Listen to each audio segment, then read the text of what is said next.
without further ado, we're going to keep the time. We have, and I'll use my appropriate voice, International Yacht Broker Association contract, B&B and TC. Mr. David Maass will be coming up to give information in this regard. We can all take a deep breath and relax. He's not that serious when he comes up.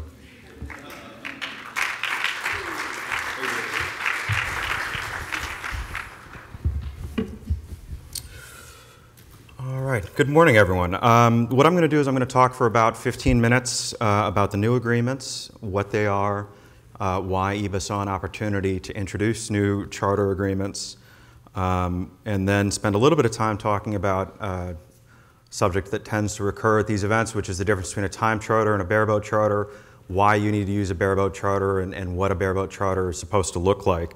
And then hopefully we'll have plenty of time at the end for questions. So IYBA has introduced 3 agreements, a time charter agreement, a bareboat charter agreement, and a crew services agreement. And the bareboat charter agreement and crew services agreement are designed to be used together. They're available on the IYBA website, on the member dashboard. I'll just say a little bit about each of the agreements before I go on. The time charter agreement, under a time charter, the owner provides the captain and crew. The charterer pays for expenses via an APA. Under the bareboat charter agreement, the charterer is responsible for providing his own captain and crew. It is not the owner's responsibility under the bareboat charter agreement. The charterer is also responsible for paying all his operating expenses. Used with that agreement is the crew services agreement. Now, under that agreement, the charterer hires the captain and crew as contractors. That's with a different entity from the one that owns the boat. And then the charterer pays expenses via the APA. So the APA is managed under the crew services agreement and not under the charter agreement. So you may ask, there's already several form agreements that are available. Why did IYBA decide to do this? Well, for many years, I as a lawyer have been getting questions about some of these agreements. What do they mean? How do they apply in a particular situation? This is unclear, this isn't covered. And so we saw an opportunity to write these agreements from the ground up to try and be as clear and as comprehensive as possible based on our experience talking to charter brokers and our experience representing clients as owners and charterers in these situations, trying to figure out what these agreements mean.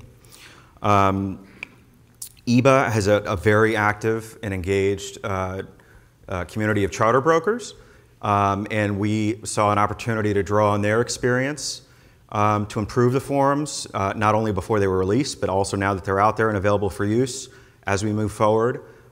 New issues arise. IYBA has always been very proactive about updating their forms, so they are always up to date to address new issues. That's something we've been very good about on the purchase and sale agreement, and that's something that I hope to bring to the charter agreements. Some of the other organizations that publish charter forms update them very rarely.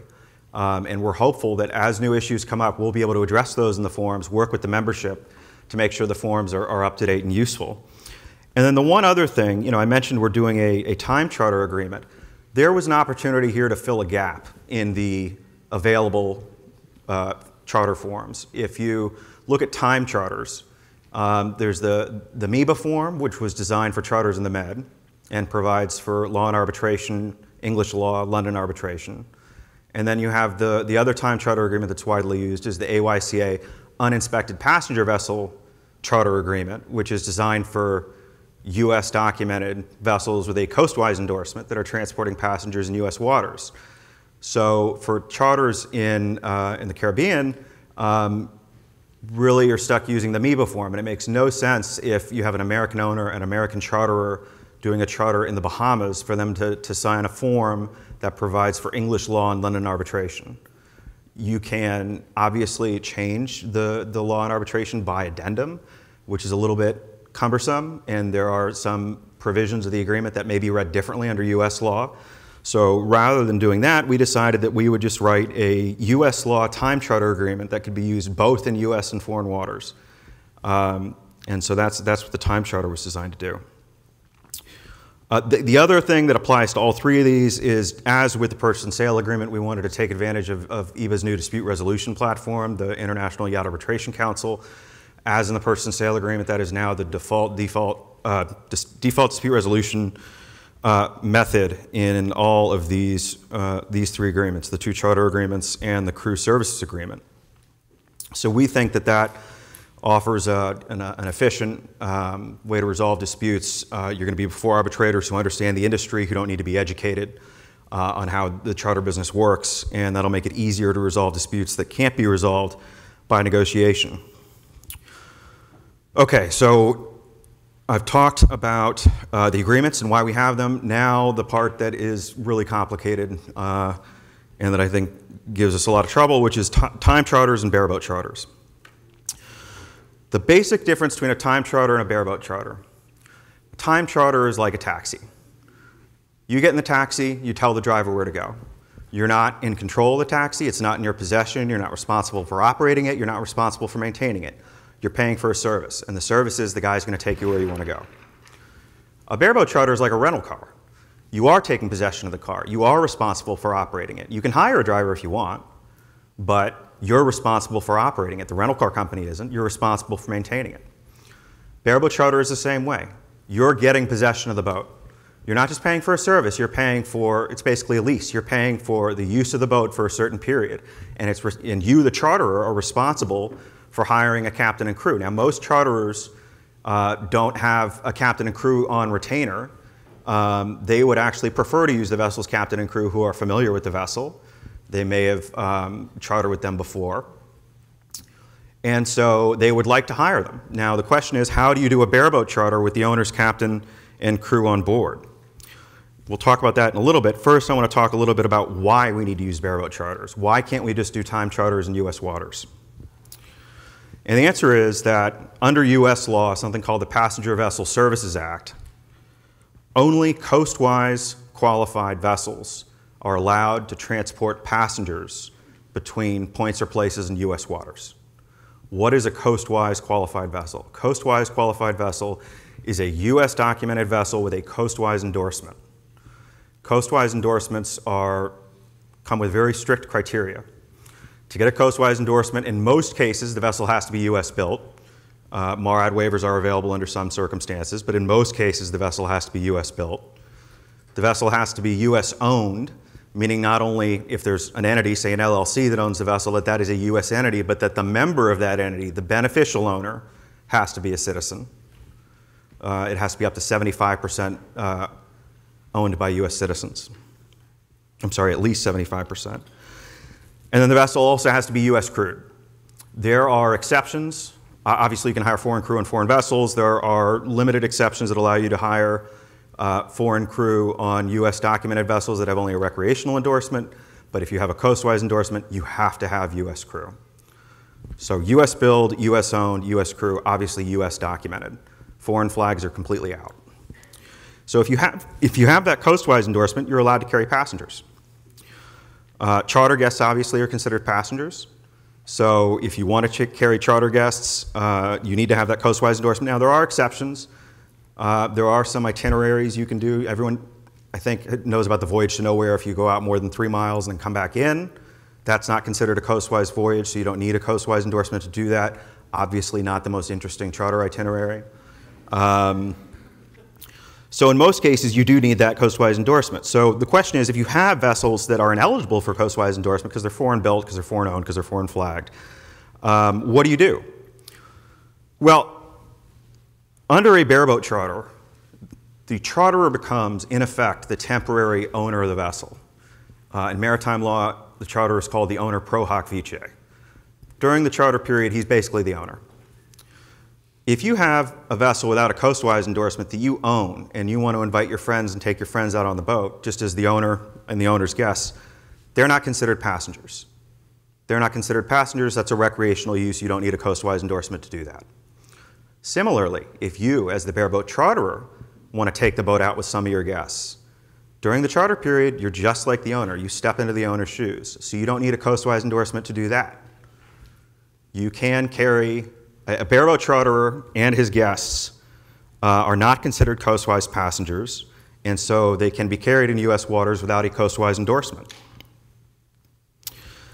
But the charter has to be a bona fide bareboat charter, and the standard for a bareboat charter is very high. A bona fide bareboat charter requires the complete transfer of possession, command, and navigation of the vessel. Control over the vessel must pass to the charterer. Legally, there's a presumption against a bareboat charter. So if there's a charter that could be construed either way, the presumption is going to be that it is not a bareboat charter, that it is a time charter. If the owner's captain and crew are on board during the charter period, there is a further presumption against a bareboat charter. The owner's captain and crew on board generally means you will not have a bareboat charter. So when you're trying to establish a bona fide bareboat charter, you're up against two presumptions: the general presumption against bareboat charters, the specific presumption against a bareboat charter when the owner's captain and crew are on board. Very high standard. But it can still be a bareboat charter, and the U.S. Supreme Court has said this. It can still be a bareboat charter if the owner's captain and crew answer to the charterer during the charter period. If they work for the charterer, if they understand that the charterer is their boss during the charter period, then it's a bareboat charter. And it's important to recognize that it is not just the form of the agreement. You can have an agreement that's called a bareboat charter agreement that refers to a complete transfer of possession, command, and navigation. But if CBP or the Coast Guard talks to the charterer or the captain and they describe the relationship differently, the captain says, no, I work for the owner. The charterer says, no, he works for the owner. He doesn't work for me. If they don't understand the relationship, then they will set aside the form of the agreement and say, this is really a disguised time charter. So in addition to the 3 agreements that we've put on the website, we've put 2 more documents on the website that are very important. One is a charterer certification to be signed by the charterer in connection with a bareboat charter agreement. And what it says is, I understand that I'm in charge during the charter period. I understand that I've had the option to select my own captain and crew, and I've voluntarily chosen these people whose names are written in. The charterer initials next to each of these statements. And it's a little bit of CYA for the owner, but it's also hopefully focusing the charterer's attention on the nature of the relationship if he actually reads the document. And then the second document is the captain's guidelines under the crew services agreement. And that's basically just a script for the captain to follow. When the charterer comes on board, you explain to him the nature of the arrangement, the fact that during the charter period, the captain's working for the charterer, and the charterer is in complete control of the vessel. And so that hopefully will be an aid for captains to educate charterers at the start so that if they are boarded and questioned, they understand what's going on and they give answers that are consistent with the contract that they've signed. So those 2 documents are very important. Again, they're designed to be used in conjunction with the bareboat charter agreement and the crew services agreement. That's really all I wanted to say about time and bareboat charters. And I think I've told you a bit about the new IYBA charter agreements, why we've done them, what each of them is for, why it's necessary to use a bareboat charter, and what a bareboat charter is supposed to look like. So I think we have about 10 minutes left, and I'd be happy to answer questions.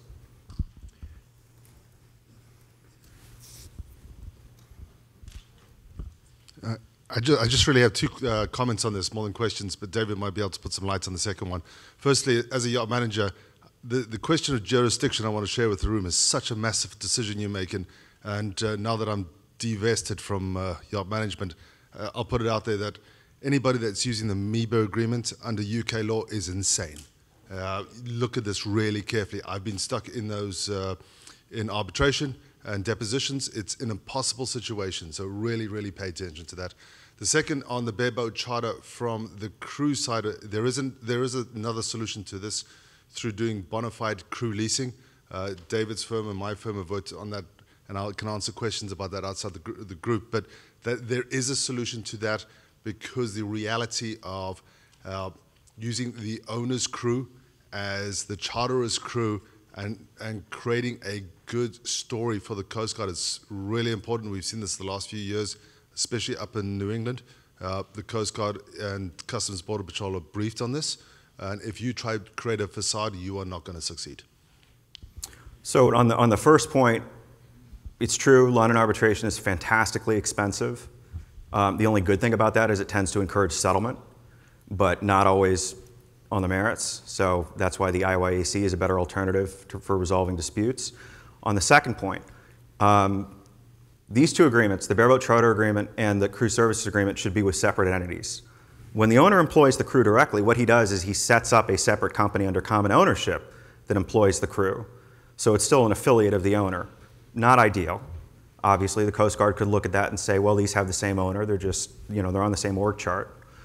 If you have a true third-party crew leasing service, you put yourself in a better position because there's more separation between the owner and the employer of the crew. So that is a benefit. If you're bareboat chartering, you should strongly consider a third-party crew leasing service as opposed to just setting up your own entity to employ the crew.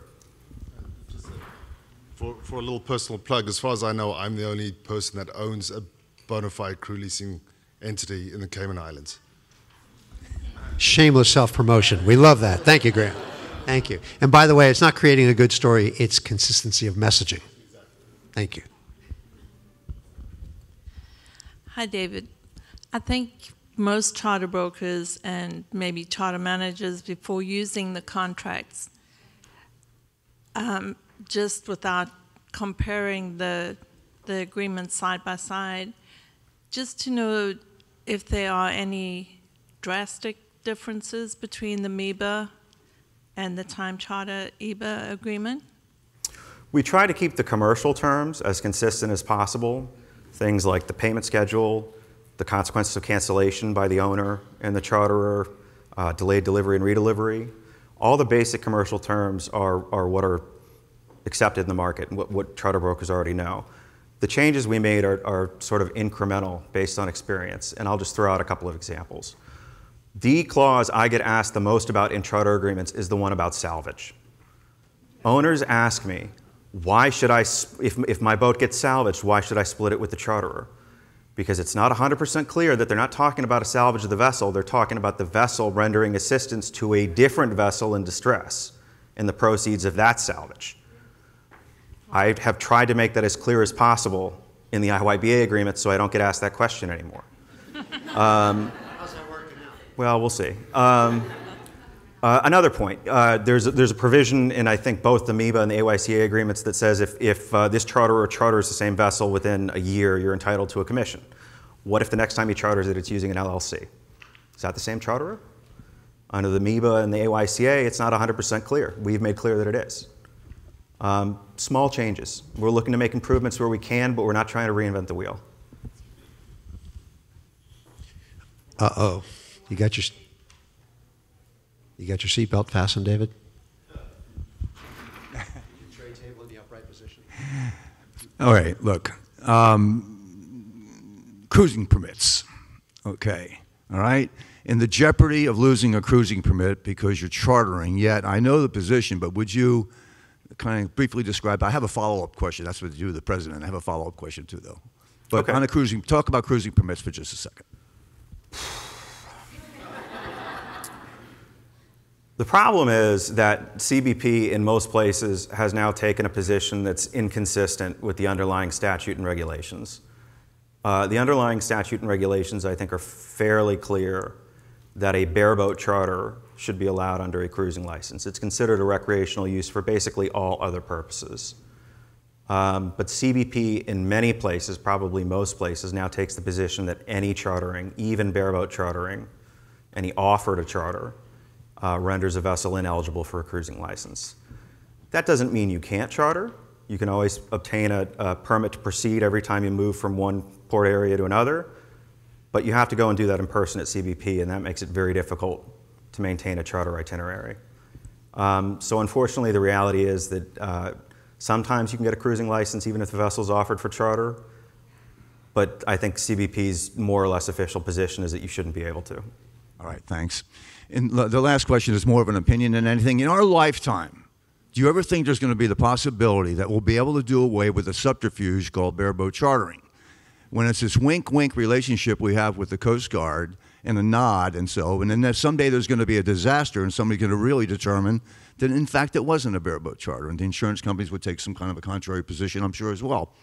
If you think there's ever a way to bridge that gap to arrive at any kind of an inspection standards for what we call pleasure vessels now to be able to be endorsed by the Coast Guard for coastwide trade? Well, I think it would require an amendment to the Passenger Vessel Services Act, which has been on the books since 1886. It tends to happen after a hurricane. After a major hurricane, there are calls to repeal or reform. They call it the Jones Act. The Jones Act technically is what applies to merchandise. The Passenger Vessel Services Act is what applies to passengers. There are calls periodically to repeal or reform the coastwise laws to allow foreign flag vessels to carry passengers and merchandise in U.S. waters. They've never really gone anywhere.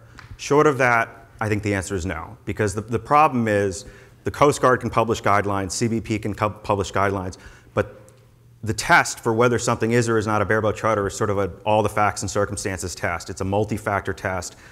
There's no bright line. At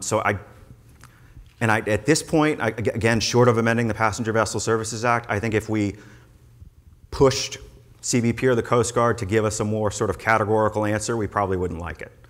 I mean, they're just inherently complicated. Bareboat charters are complicated. So I have a question. How many charter managers in the room have presented the IYBA agreement to their legal counsel that advises them on the boat, or their owner's legal counsel? How many people have taken that and looked at it carefully as a potential contract to use? A couple. Okay. So we built this agreement as we do virtually everything that we do at IYBA based upon the feedback from our community, from our members. And when we hear that there are challenges or issues dealing with this, that, or the other thing, whether they're people, contracts, locations, what have you, we try to respond to that. David has done, I think, a pretty amazing job presenting to us today, having presented a couple of times in webinars for the audience, and we will continue to provide answers to questions that you have. We would ask that you use these, not just because I want to get my money's worth. You know, David's rates have been very generous to us on making this happen, but it's a product that we've paid to build for you based upon the feedback from the community.